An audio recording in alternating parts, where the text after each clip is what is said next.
छात्रों, आज का ये वीडियो हमारा संभववाद संप्रदाय से संबंधित है।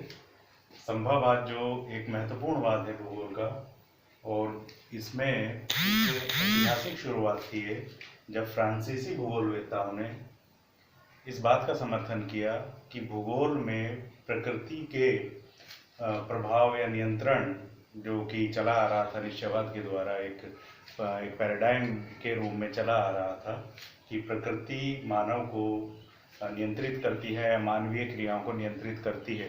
इसके प्रतिवाद के रूप में संभववाद को देख सकते हैं।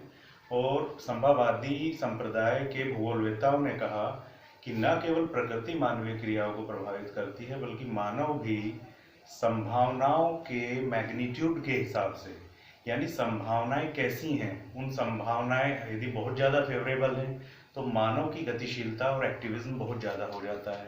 यदि पॉसिबिलिटीज या संभावनाएं का जो मैग्नीट्यूड है या संभावनाएं मनुष्य के लिए कम फेवरेबल हैं, तो फिर मानव की जो गतिशीलता है या एक्टिविज्म है वो कुछ अनुपात में कम हो जाता है।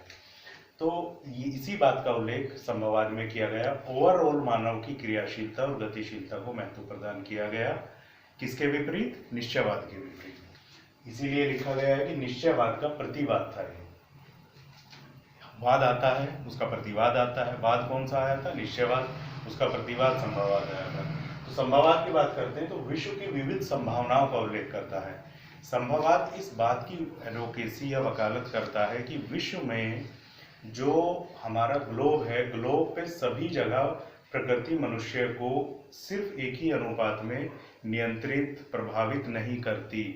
विश्व में क्लाइमेटिक कंडीशंस ग्लोब पर अलग अलग रूप से फेवरेबल हैं। कहीं पर ज़्यादा मनुष्य के अनुकूल हैं तो कहीं पर कम अनुकूल हैं, कहीं पर पूरी तरह से विपरीत हैं, आर्कटिक, अंटार्कटिक या हॉट डिजर्ट या कोल्ड डिजर्ट। तो उनमें बिल्कुल जो है संभावनाएं जो हैं वो एकदम प्रतिकूल हैं, और वहाँ मनुष्य ज़्यादा प्रकृति के नियंत्रण में और प्रभाव में रहता है। लेकिन जहाँ पर कंडीशन फेवरेबल है, स्टेपीज में, इंडिया के नॉर्थ प्लेन में, ब्राज़ील के प्लेन में, ओज़ार्क के पठार पर, मेसेटा के पठार पर, या राइन बेसिन, नील नदी का बेसिन, या फिर हम देखते हैं कि यांगटीसी-कियांग का बेसिन, ये वो क्षेत्र हैं, हमारे डार्लिंग का बेसिन, ये वो क्षेत्र हैं जहाँ पर जो कंडीशंस हैं वो मनुष्य के ज़्यादा अनुकूल है, और वहाँ पर मानव की जो क्रियाशीलता है वो उन संभावनाओं को भरपूर कैपिटलाइज करता है। वो उन पॉसिबिलिटीज़ को कैपिटलाइज करके अपना विकास करता आ रहा है, और अधिकतम विकास निरंतर हो रहा है। तो इस बात को क्या बताता है? संभववाद।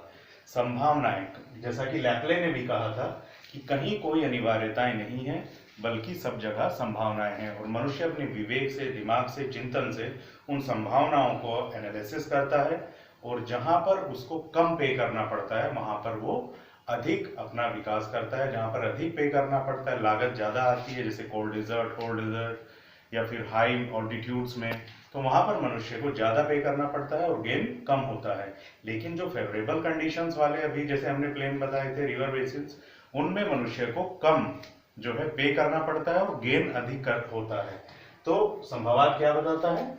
फिर एक बार रिपीट करते हैं। विश्व की संभावनाओं जहां पर प्रकृति मनुष्य के अनुकूल वातावरण उपलब्ध कराती है, उसका अपने विवेक से सोचते हुए मनुष्य प्राकृतिक संसाधनों का अपने विकास के अनुकूल कैपिटलाइज करता है, उनको उपभोग करता है, और अपना या देश का, प्रदेश का, राष्ट्र का विकास करता है।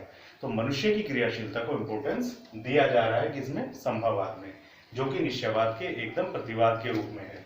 अब आता है कि फ्रांसीसी जर्मन स्कूल जो था, हमारा जर्मन संप्रदाय था, वो निश्चयवाद को शुरुआत मानता था, क्योंकि उस समय जो अधिकतम लॉबी थी भूगोलवेत्ताओं की, जिसमें हम आते हैं बेरेनियस को लेते हैं, कांट को ले सकते हैं, हम्बोल्ट को, रिटर को, रेटजेल को, इसाबोमेन को, ये वो लोग थे जो प्रकृति का जिन्होंने अध्ययन किया था, इंडक्टिव मेथड से, डिडक्टिव मेथड से, जिन्होंने प्रकृति का अध्ययन किया और प्रकृति के इन्फ्लुएंस को मानव को पर देखते हुए अपना पूरा अध्ययन केंद्रित किया, और उनके इसी कार्यों से, रिसर्च से, अनुसंधान से निश्चयवाद की जो है एक वाद के रूप में निश्चयवाद स्थापित हुआ।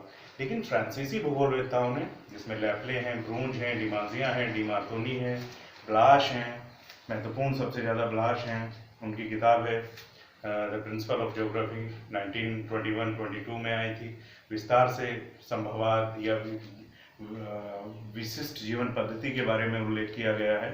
तो फ्रांसीसी भूगोलवेत्ताओं ने संभववाद को महत्व दिया और केवल अलग थलग जो एक खाली प्रकृति का अध्ययन हो रहा था, अभी तक चलते हुए आ रहा था, उसमें मानव को समायोजित करके एक पारस्परिक अध्ययन की शुरुआत हुई, जो प्रकृति और मानव के पारस्परिक अध्ययन की शुरुआत थी और मानव की क्रियाशीलता को महत्व दिया गया था।